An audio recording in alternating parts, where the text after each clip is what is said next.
지난주에 마음 들 것 없는 염려를 여기다가 보따리를 놓고 가셨는데 어떠신가요? 지금 보따리 한번 열어보시죠. 그대로 있나요? 없나요? 예, 아마 없을 겁니다. 왜냐하면 지난주 3시쯤에 터키 단기 선교팀이 떠났거든요. 그때 제가 이거를 다 끌어다가 터키에다 던져놓고라고 줬습니다. 그래서 아마 없을 거예요. 그때 목사님께서 3가지를 염려에 대해서 말씀해 주셨어요. 생각하라, 비교하라, 그 다음에 뭐죠? 먼저 그의 나라와 그의 의를 구하라. 이거를 제가 한 문장으로 요약하자면 우리의 삶을 주관하시는 하나님이 계신다는 믿음. 뭐 이렇게 좀 어렵지만 그렇게 요약해 볼 수 있을 것 같습니다. 왜냐하면 이 세상 사람들이 이 세상을 바라보는 관점과 크리스찬들이 세상을 바라보는 관점은 참 많이 다른 것 같습니다. 30년 동안 돌을 닦고 한때 명성을 얻었던 스님이 있죠. 뭐 설교 시간에 웬 스님이냐 그러실지 모르겠지만 성철 스님이 30년을 돌을 닦고 이런 고백을 했습니다. 산은 산이로되 물은 물이로다. 산과 물을 보면서 산은 산이고 물은 물이다, 그냥 이렇게 얘기를 한 거예요. 근데 제가 돌을 한 번도 닦지 않은 권사님과 함께 요세미티를 가는데 요세미티에 가자마자 그분이 이렇게 얘기합니다. 주 하나님 지으신 모든 세계 내 마음속에 그리워볼 때, 이 세상 성철 스님은 30년을 돌을 닦아도 그냥 산은 산이요 물은 물이다 이랬는데, 돌을 한 번도 안 닦은 나이 많은 권사님이 주님의 솜씨 노래하겠네. 이게 보는 관점이 다른 거예요. 그리고 지난주도 저희들이 봤지만 이 성철 스님은 아마 그럴 거예요. 새는 새요 들에 백합화는 백합화로다. 근데 우리는 이런 찬양을 부릅니다. 공중 나는 새를 보라 농사하지 않으며, 곡간 안에 들이지도 않고 창고도 없는데 어떻게 저렇게 먹고 살까? 하나님의 솜씨로다. 들에 백합화를 보라. 부자인 솔로몬이 입은 옷보다 어떻게 저렇게 색깔이 이쁘게 입었을까? 하나님의 솜씨로다. 이게 크리스찬과 이 세상 사람들의 시야와 관점이 달라진다는 것이죠. 왜 그것이 달라지냐면 오늘 말씀에 의하면 우리는 그리스도 예수 안에서 새로운 피조물, 영어로 하면 New Creation, 이 세상을 천지 창조할 때 내가 말씀으로 창조하노라 라고 했던 그 권능으로 너는 New Creation이다, 새로운 창조물이다. 이 세상 사람들이 상상도 하지 못하는, 이 세상 사람들이 사는 산이요 물은 물이로다라고 밖에 볼 수밖에 없지만 우리는 그걸 보면서 하나님의 솜씨를 노래하는 이런 자가 되었다라고 말씀합니다. 근데 어떤 분들이 또 이런 얘기를 할 겁니다. 목사님, 저는 신앙생활한 지 오래되지도 않았고 아직 믿음이 오르락 내리락 해가지고 아직 저는 뉴 크리에이션은 아니고 미들 크리에이션 같습니다, 이렇게 물어보실 분이 있을 것 같아요. 근데 이 오늘 본문에서 너희는 새로운 피조물이다, 이 말씀은 단지 권면이나 그렇게 되었으면 좋겠다, 장차 죽으면 천국에서 하나님의 자녀가 될 것이다, 이게 아니라 선언이라고 얘기를 하는 것이죠. 마치 로마서에서 이렇게 말씀하고 있어요. 그러므로 이제 그리스도 예수 안에 있는 자에게는 결코 정죄함이 없나니. 이 결코라는 말을 영어로 하면 이렇게 되잖아요. never, never, 정죄함이 없다라고 말씀해요. 근데 저는 죄를 짓는데요, 오늘도 신앙이 좋았다가 내일은 또 곤두박질 치는데요, 그래도 예수 그리스도 안에는 정죄함이 없다라고 말씀하는 거죠. 어떻게 이게 가능할까? 그래서 오늘 본문에서도 보면 New Creation이라는 것을 현재형을 쓰고 있어요. He is a new creation.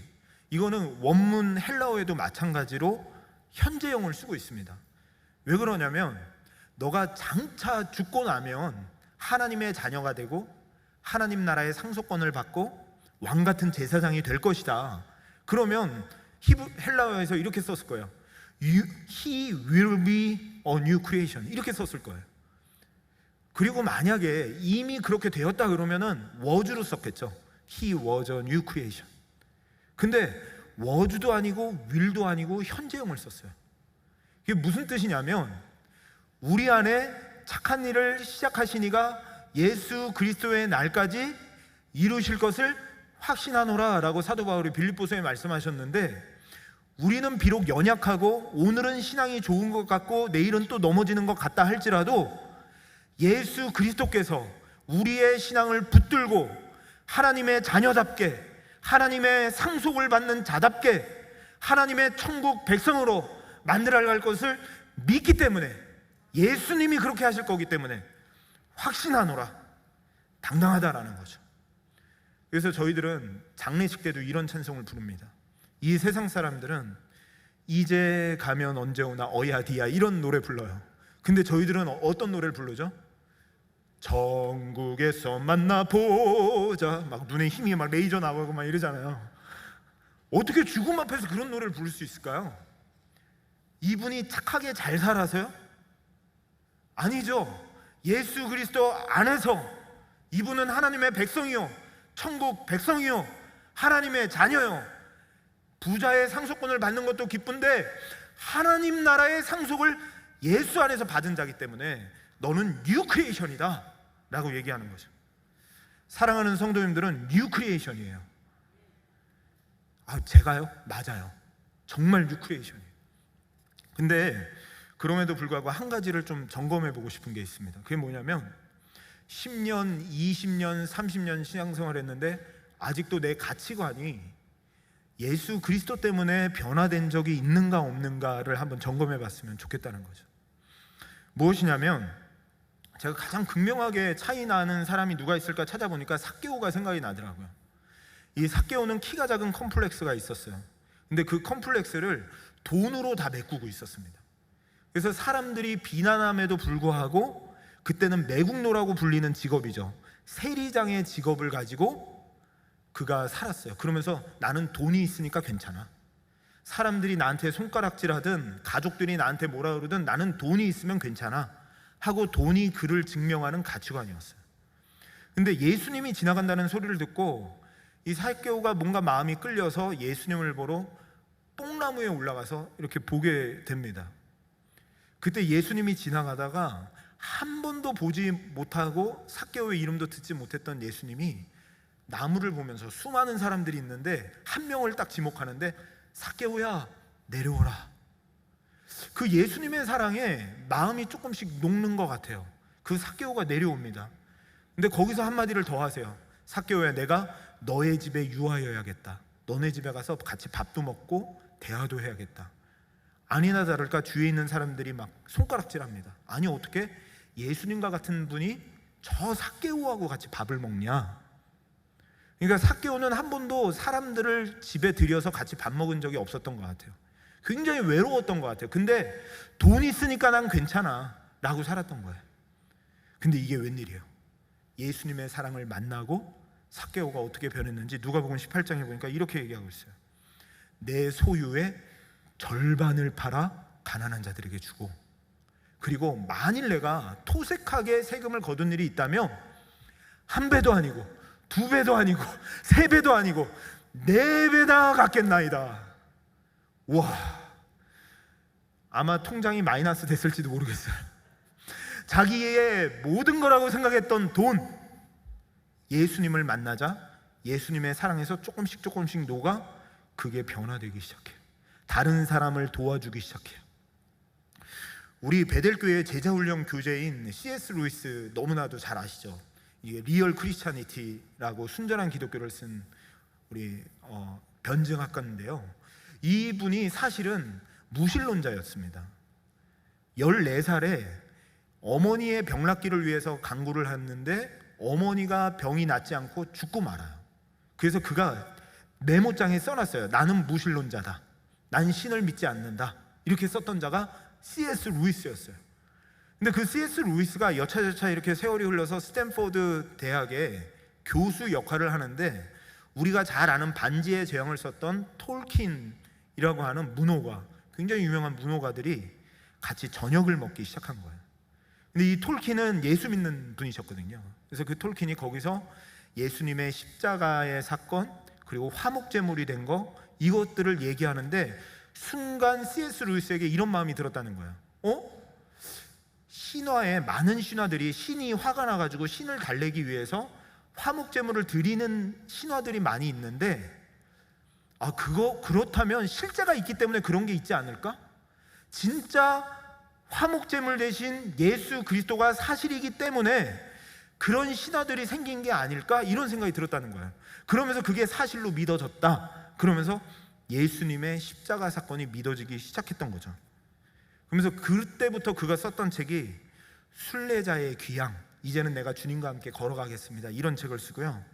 그리고 그 유명한 순전한 기독교가 세계 2차 대전이 일어날 때 이렇게 마음이 낭망해 있는 사람들에게 복음으로 그들을 위로하기 위해서 라디오 방송한 게 책으로 만들어진 게 순전한 기독교였습니다. 그리고 그것도 모자라서 지금 초등학교 아이들에게 교과서와 같은 책이죠. 우리 아이들이 학교 가면 무조건 읽게 시키는 책이 있습니다. 나니아 연대기예요. 그 나니아 연대기가 그 책을 그냥 흐름을 따라 쭉 따라가면 예수님의 화목제물 되신 것을 설득이나 권유하는 게 아니라 그냥 예수님을 만나도록 쓴 책이 나니아 연대기예요. 그래서 자녀들한테 나니아 연대기는 꼭 권해주셨으면 좋겠습니다. 아니, 이렇게 C.S. 루이스든 사케오든 엄청난 스펙타클한 뭐가 있었던 건 아니에요. 그런데 예수님의 사랑 앞에 조금씩 본인이 녹더니 자기의 가치관을 다른 사람들을 위해 쓰기 시작하고, 자기가 가지고 있는 문호와의 지식을 다른 사람들에게 복음을 전하는 데 쓰기 시작하고, 이렇게 새로운 피조물이 되어져 가고 있는 모습을 보게 된다는 것이죠. 우리 사랑하는 성도님들 가운데도 그런 분들이 계실 거예요. 처음에는 예배 때 오면 졸리기만 했는데 어느 순간 예배 드리는데 눈물이 나요. 예전에는 말씀을 듣는데 저건 또 무슨 말이요 그랬는데 어느 순간 말씀을 듣는데 이해가 돼요.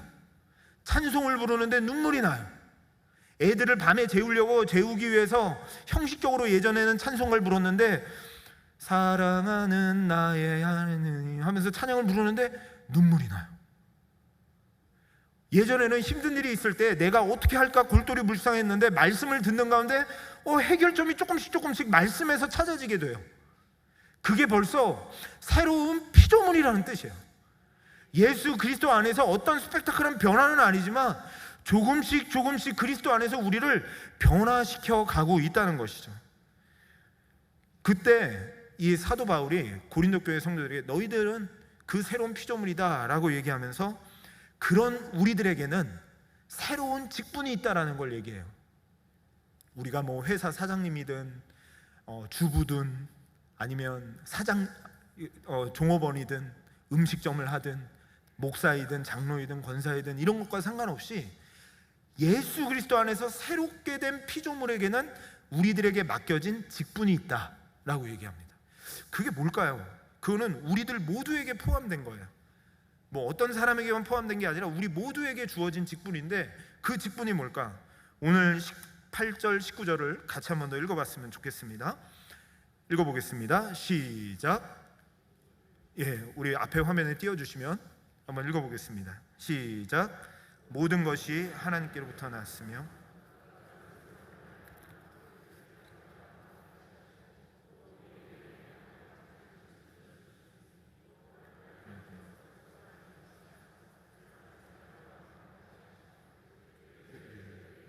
문제 아니하시고 화목하게 하시는 말씀을 우리에게 부탁하셨느니라.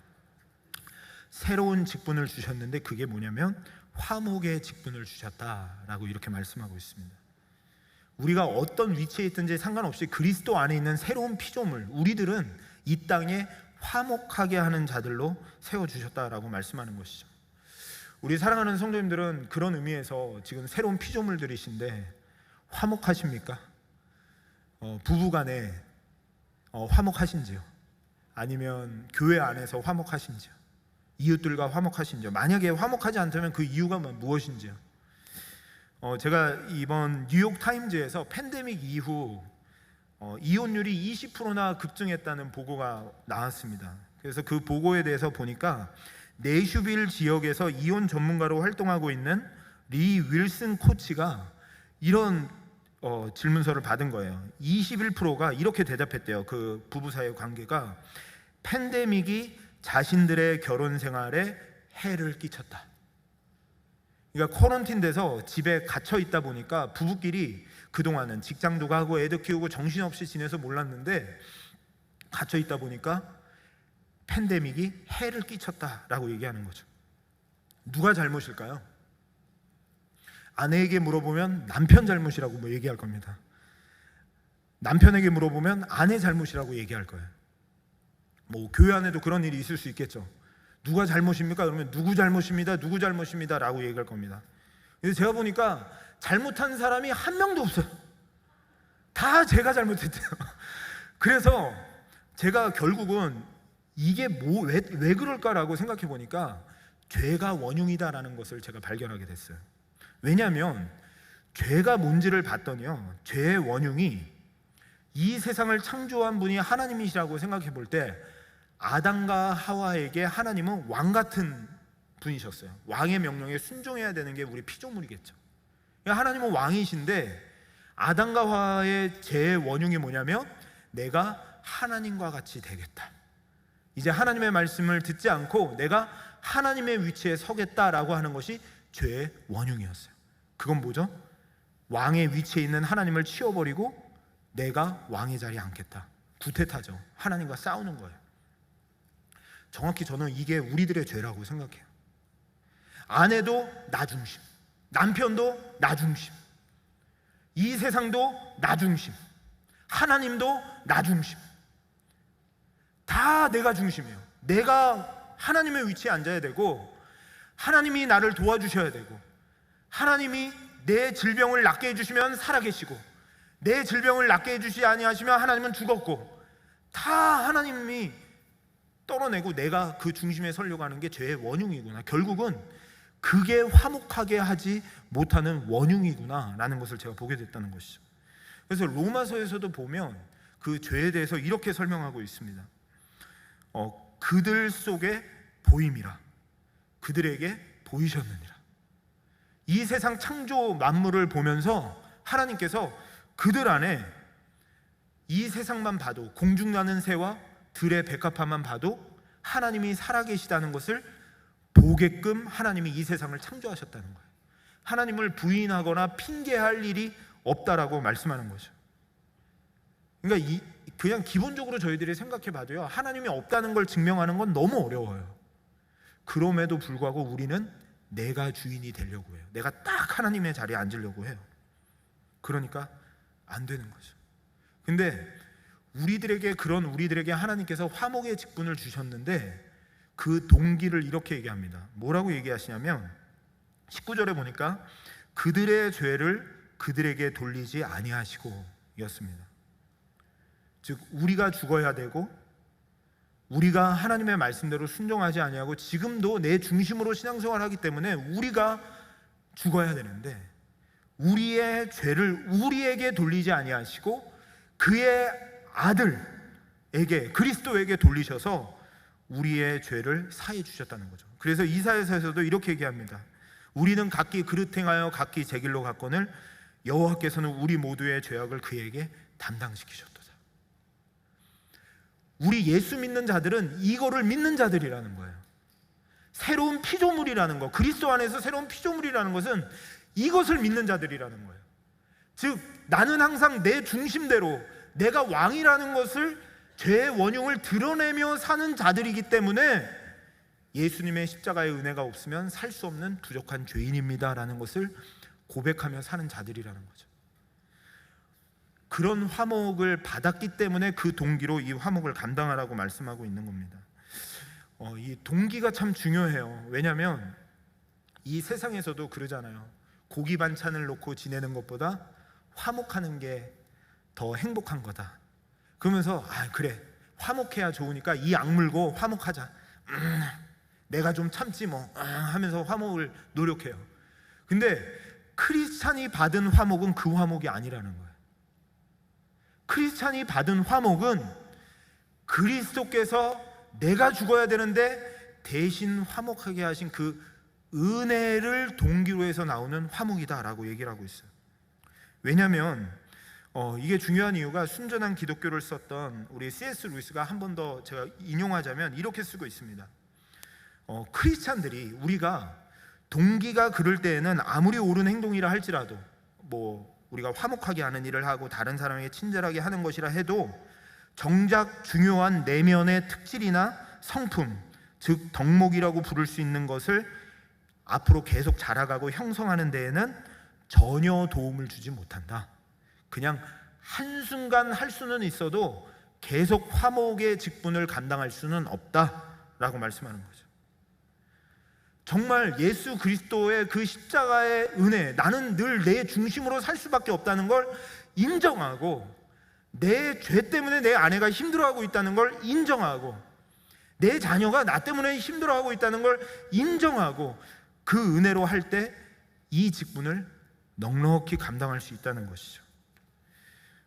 어떤 특질이 나오냐면 좀 몇 가지 생각해 봤더니 이런 게 있을 것 같아요.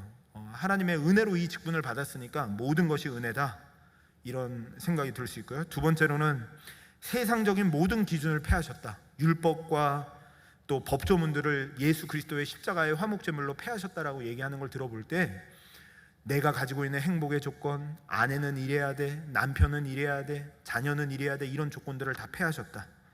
세 번째, 아무리 그렇게 해도 자랑하지 않아요. 하나님의 은혜로 내가 이 직분을 감당하기 때문에.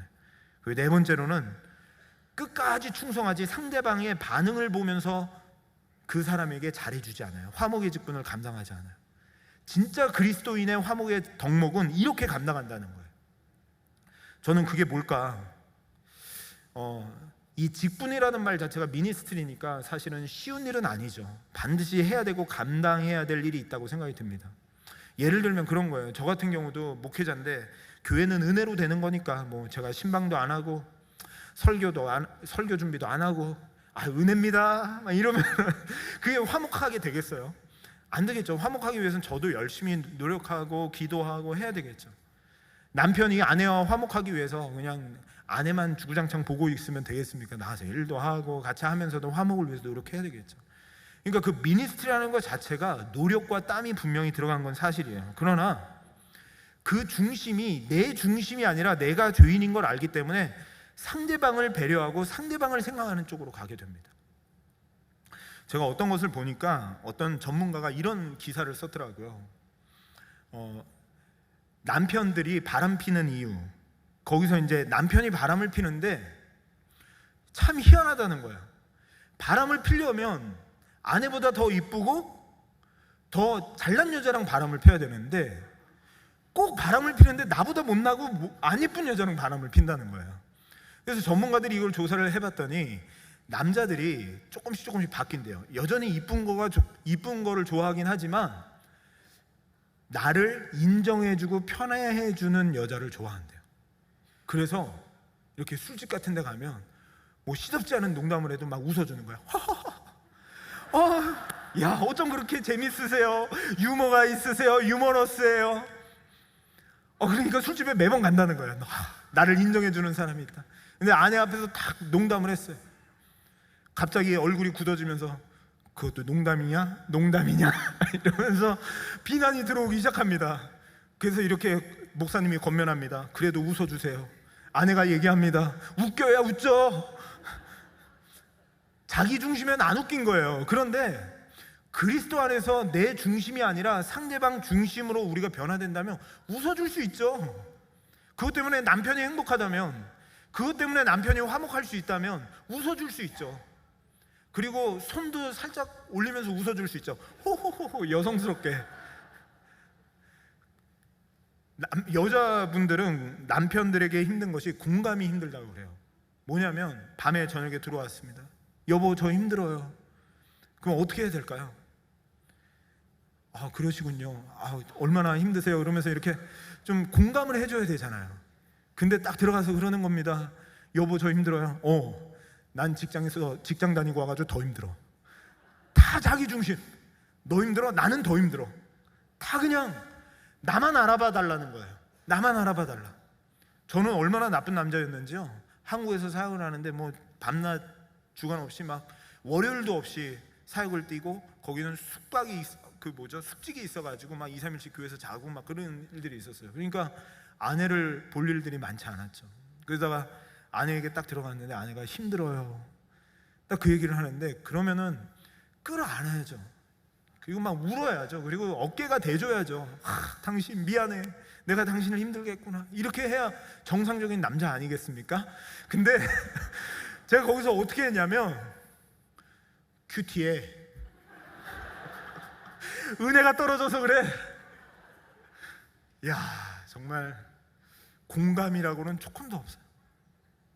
진짜 큐티에서 은혜 받아서 나도 좀 인정해줘, 이런 뜻이겠죠. 아내가 사탄이 아니잖아요.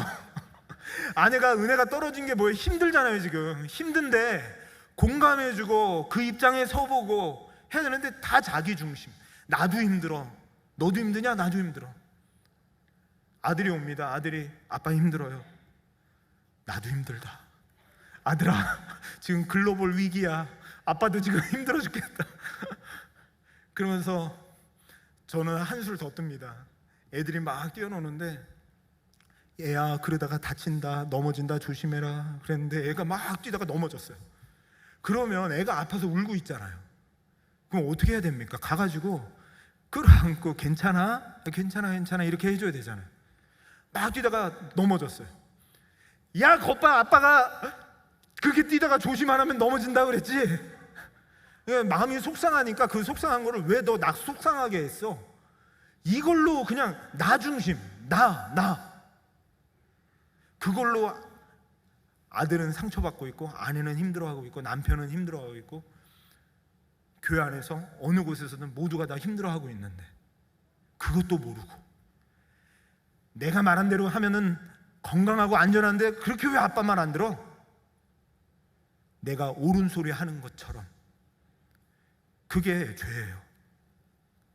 그런데 아무런 조건 없이 하나님은 우리를 사랑해 주셨어요.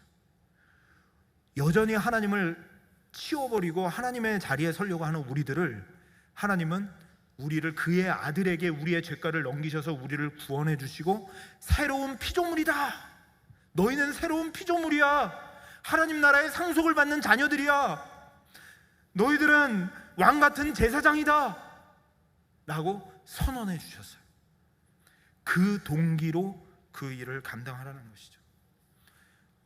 누구와 그럼 우리가 화목해야 될까요? 사실은 이 부분 주제에서 조금 벗어나서 제가 빼려고 했는데 그래도 오해하시는 분들이 있을까봐 조금 한번 짚고 넘어가려고 합니다. 18절 19절에 가만히 보시면 18절에 이렇게 하나님께서 얘기해요. 모든 것이 하나님께로부터 났으며 라고 얘기하고 19절에 세상을 자기와 그들의 죄를 그들에게 돌리지 아니하시고, 그래서 이 세상 모든 사람들이 다 하나님과 그럼 화목해 되나? 이 세상 모든 사람들이 다 구원받나? 이렇게 오해하기 쉬울 것 같아요. 근데 그게 아니죠. 요한복음에 보면 이렇게 얘기하고 있죠. 이 세상을 믿는 자는 심판을 받지 아니할 것이요 믿지 아니하는 자는 하나님의 독생자의 이름을 믿지 아니함으로 벌써 심판을 받느니라. 예수 그리스도를 믿지 않는 자들은 심판을 받을 거예요. 그리고 하나님과 화평케 절대로 될 수가 없어요. 그렇지만 예수님이 알곡과 가라지 비유를 하면서 이런 얘기를 했어요. 알곡과 가라지가 교회 안에 있는데 가라지를 뺄까요? 뽑을까요? 그러니까 뽑지 마라.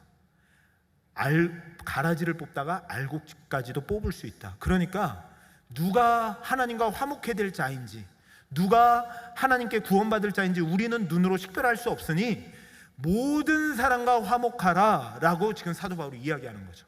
그러니까 사도 바울은 이거를 논할 필요가 없으니까 그냥 모든 사람과 화목하라 라고 얘기를 했는데, 혹시나 오해할 수 있어서 한번 점검하고 갑니다. 모든 사람이 다 구원받는 건 아니에요. 맞아요.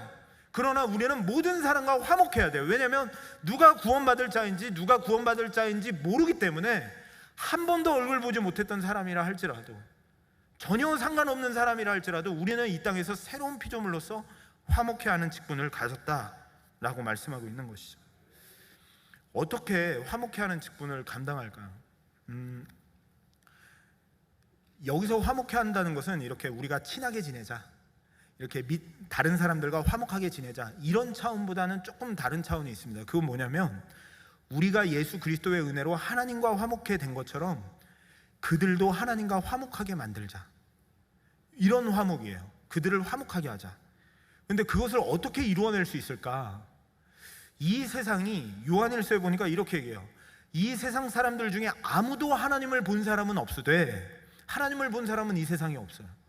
그런데 우리가 서로 사랑하면 그것으로 그들에게 우리도 사랑이 풍성해지고 사랑 안에 거하게 되고 그들에게 하나님의 사랑을 보여줄 수 있다라고 얘기를 하는 것이죠. 아하, 우리가 하나 되고 우리가 사랑하면 이 세상 사람들에게 하나님과 그들을 화목하게 할 수 있는 매개체가 될 수 있겠구나. 이게 화목의 직분을 감당하는 비결인 거예요. 그래서 제가 몇 가지 생각을 해봤는데요. 아까도 말씀을 드렸지만 부부관계, 그리스도의 몸으로 비유하잖아요. 예수 그리스도와 교회를 내가 부부의 관계에 비유해서 얘기한다라고 하면서 에베소서에 얘기한 것처럼 부부가 정말로 진하게 사랑하고 하나가 돼야 되겠다. 그냥 부부끼리 서로 나 중심으로 하지 말고 크리스찬들은 내가 미안해, 사랑해, 힘들다고 그러면 끌어안아주고 이렇게 하면서 진짜 찐 사랑을 해야 되겠다. 그래서 그 모습을 통해 세상 사람들이 아, 부부는 저렇게 사는 거구나, 이런 걸 보여주는 관계가 돼야 되겠다. 두 번째는 교회 생활. 교회 생활은 저희들이 교회 와서 하나 되는 모습을 보여줬으면 좋겠는데요. 그게 뭘까 생각해 보면 한 몸인데 한 지체잖아요. 우리 교회가 지금은 그냥 예배 드리고 가시는 분들도 있지만 이 예배가 드려지기까지 수많은 분들이 각 지체의 역할을 하고 있습니다. 주차에서, 또 식당에서, 또 카페팀, 안내팀, 방송팀, 수많은 팀, 통역팀, 이런 팀들이 지금 활발하게 뛰고 있어요. 근데 우리가 하나 된다는 것은 뭐냐면 서로 짐을 좀 나눠줬으면 좋겠다는 생각이 들어요. 지금 아직 교회 봉사에 아직 뛰어들지 않고 있는 분들이 있다면 나도 한번 교회 봉사에 한번 뛰어보자. 그리고 같이 한번 교회 봉사에서 하나됨을 이루어 가보자. 그걸 통해서 화목해하는 직책을 이루어낼 수 있다는 것이죠. 세 번째는 이웃사랑이겠죠. 우리의 착한 행실을 통하여 이웃들이 예수님께 돌아올 수 있다고, 하나님께 영광을 올려드린다고 했으니까요. 그런데 제가 우리 교회가 제일 안 되는 게 뭘까 한번 생각해 봤어요.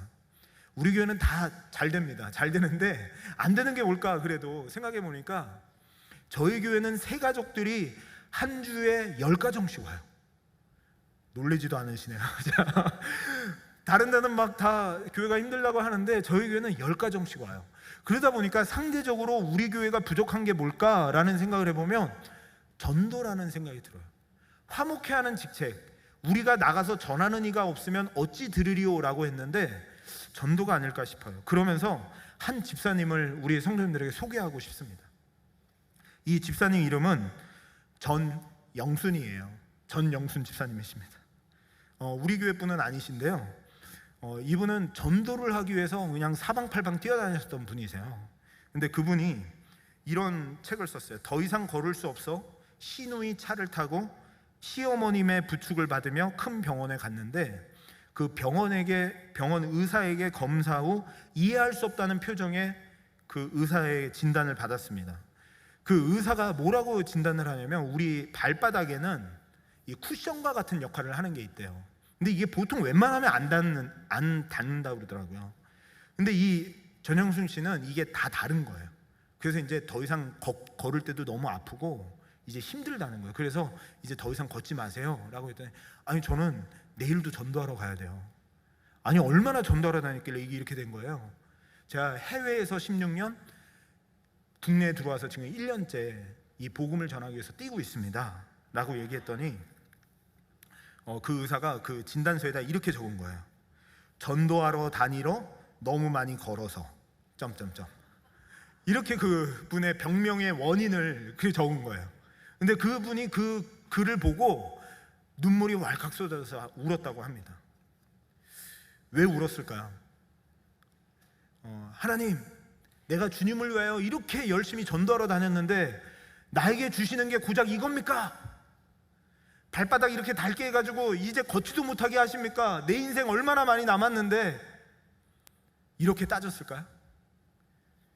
조금 식상하긴 하지만 이렇게 얘기했어요.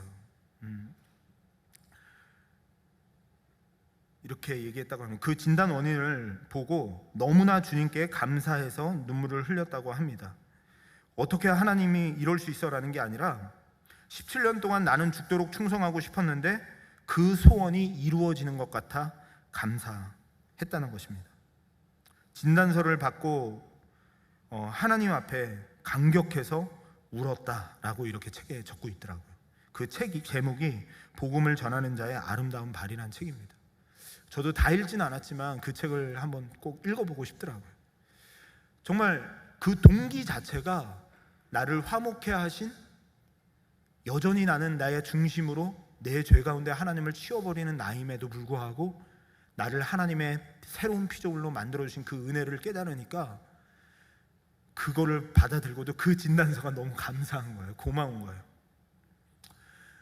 우리 사랑하는 성도님들은 이 화목해하는 직분을 감당하기 위해서 몇 마일 정도 걷고 계세요? 교회 일은 하고 계시나요? 저희 교회가 해외여행이 참 많은 교회입니다. 한국도 참 많이 왔다 갔다 하시죠. 수만 마일을 비행기를 타고 다니고 여행도 하고 하는데 주님의 복음을 전하기 위해서는 몇 마일을 다니고 계셨나요? 마일리지가 쌓여서 공짜 티켓을 가지고 가시는 분들 있더라고요.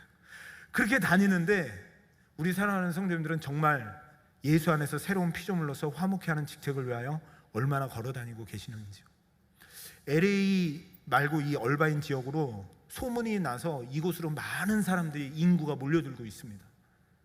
그런데 저는 이 얼바인 지역에 정말 오시는 모든 사람들 다 전도했으면 좋겠어요. 좀 그들이 다 교회로 나왔으면 좋겠어요. 하나님과 화목해하는 관계가 있었으면 좋겠어요. 이 얼바인 지역에 이렇게 좋은 베들교회가 있는데, 이렇게 수많은 새로운 피조물들이 있는데, 화목해하는 직분을 받은 자들이 이렇게 많은데 전도되지 않는다. 그러면 우리가 직분을 잘 감당하고 있는가라는 것을 한번 생각해 봐야 된다는 것이죠. 실은 저희들이 화목할 때 제일 힘든 게 뭘까라는 생각을 해볼 때 오해받는 것이 아닌가 싶어요.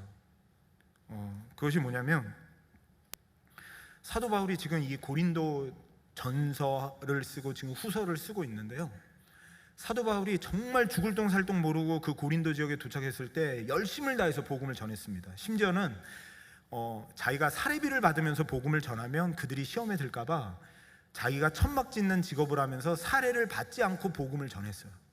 그런데 그들에게 들려오는 소식은 뭐냐면 이거였어요. 사도 바울은 설교도 못한다. 그리고 사도 바울은 실력이 없어서 사례를 받지 않고 일했다. 그리고 사도 바울은 예수님도 직접 만난 사람이 아니기 때문에 사도도 아니다 라고 얘기했어요. 진짜 그런 고린도 교회 성도들하고 화목할 수 있을까요? 그런 오해가 있다면 뭐 더 할 수 있겠어요? 만약에 우리 성도님들이 저에게 김홍식 목사는 설교도 못한다, 목사도 아니다, 만약에 이랬다고 생각해 보세요. 제가 어떻게 신방을 가고 어떻게 성도님들하고 대화를 나누겠어요? 우리 성도님들 한번 생각해 보세요. 남편이 맨날 이렇게 와서 막 짜증을 부리고 이러는데, 그래도 내가 바깥에 나와서 일해서 이만큼 벌어왔잖아. 그거 쥐똥 마냥 걸 벌어와가지고 그거 가지고 뭐 하는 거야? 당신은 언제든지 나한테 남편인 적이 한 번도 없었어. 이렇게 얘기한다고 생각해봐요. 더 이상 어떻게 화목을 하겠어요? 남편이 얘기합니다. 당신은 집에서 꼬라지가 이게 뭐야? 한 번도 그냥 나한테 웃어준 적도 없고 나한테 밝게 말해준 적도 없어. 그렇게 하면서 오해한다고 생각해봐요. 만약에 아들이 이런 오해한다고 생각해봐요.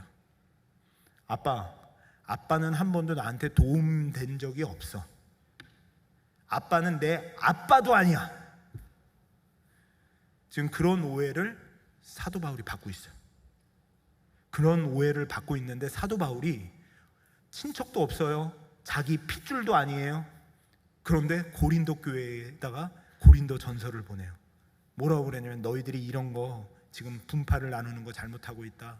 서로 자랑하고 있는 거 그거 그리스도께서 보시기 좋지 않다.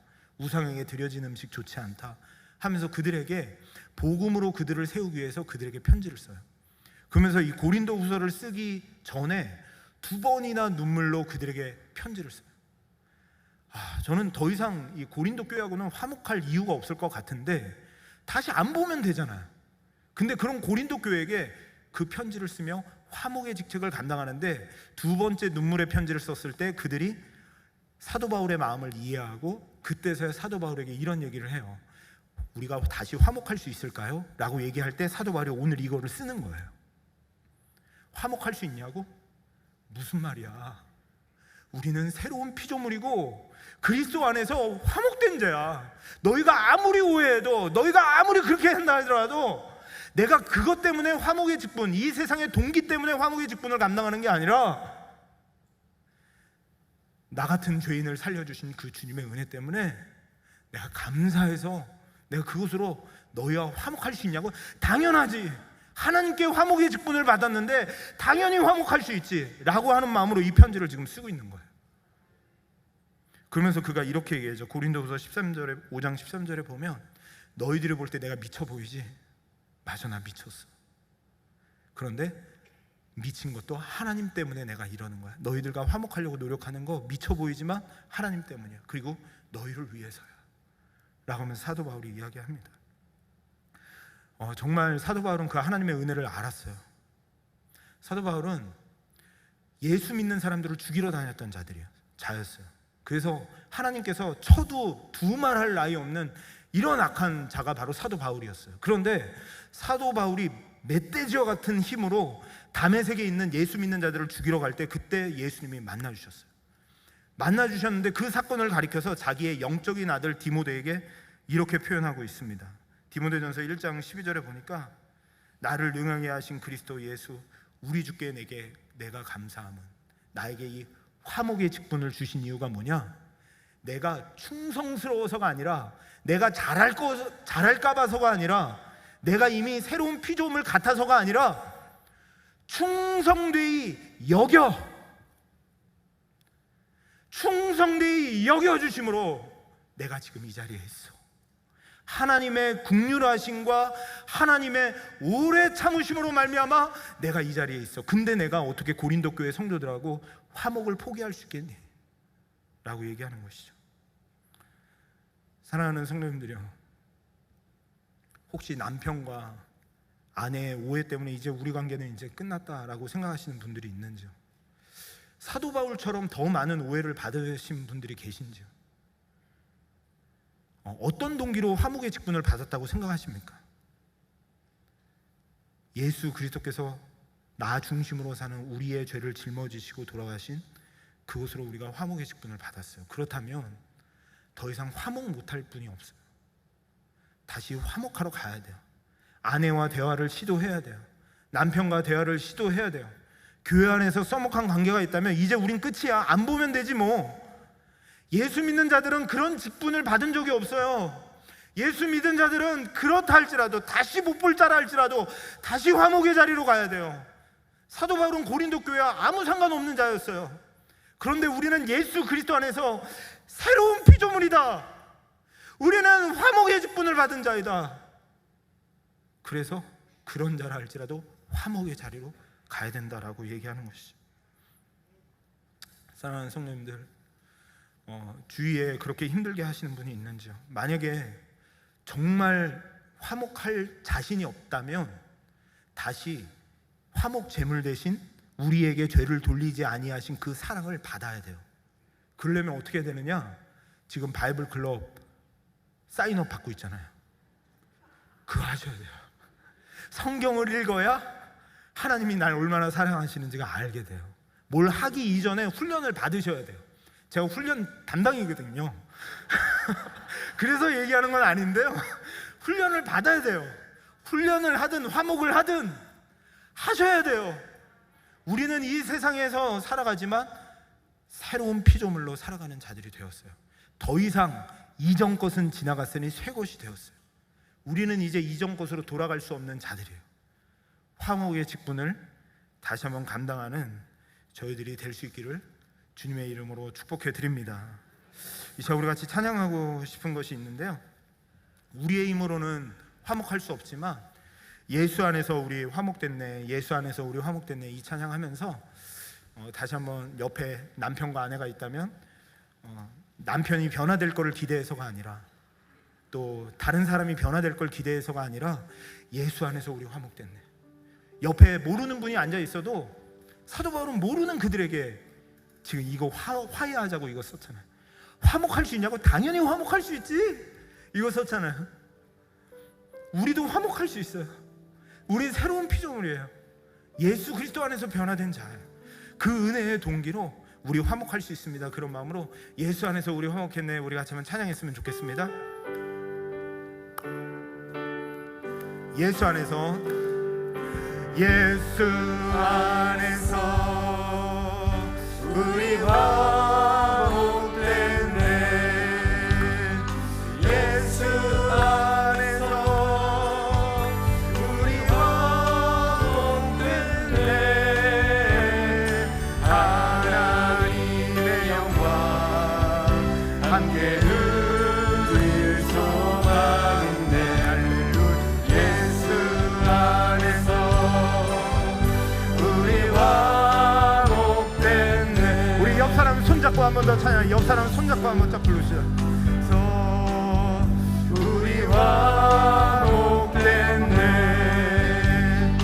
예수 안에서 우리 화목됐네. 하나님의 영광 함께 누릴 소망인데 할렐루야. 예수 안에서 우리 화목됐네. 아멘. 화목하면 얼굴이 기뻐지고 웃음이 납니다. 이 시간에 혹시나 이렇게 얼굴이 굳어지고 꿍하게 요즘 지내시는 분 계신가요?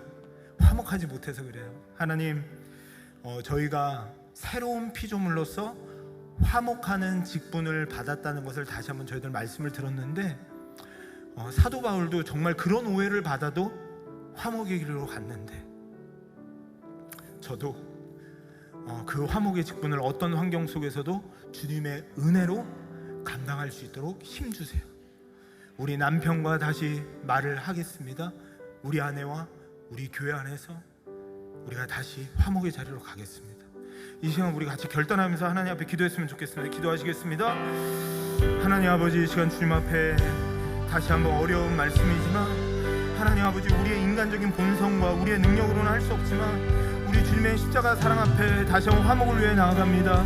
다시 한번 화목을 향해 발걸음을 뛰기를 원합니다. 하나님 함께하여 주옵소서. 축복하여 주시옵소서. 우리 사랑하는 성도님들의 가정이 회복되게 하여 주옵소서. 우리 성도님들의 하나님 아버지 교회 생활이 회복되게 하여 주옵소서.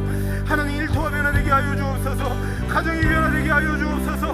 하나님 아버지, 주님이 주시는 천국을 이루어내는 하나님의 놀라우신 은혜가 있도록 인도하여 주시옵소서.